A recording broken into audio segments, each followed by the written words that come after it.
ndoto ulionayo, anafanya zaidi ya shauku ulionayo, ana uwezo kufanya zaidi.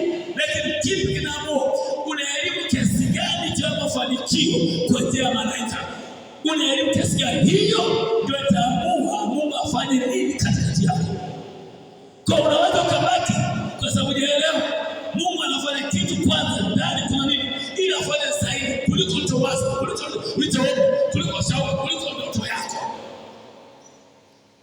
Yesu oye. Yesu oye.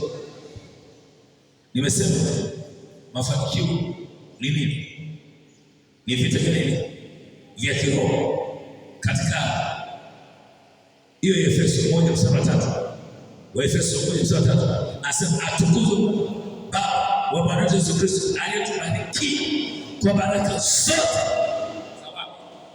rohoni katika nini? Ulimwengu wa roho. Ndani yake naye Yesu Kristo. Baraka zote za roho katika ulimwengu wa roho. So there's a public connection ya roho na wewe, ndio unaweza kwenda spirit.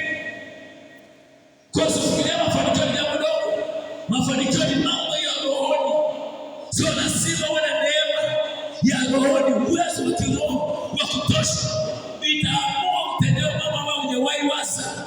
Atashuka malaika na kupatia ramani, wanasema imekaje hii? Imekaje hii? Ni kama yule mwanangu tutakaingia rohoni, anaombea familia yetu.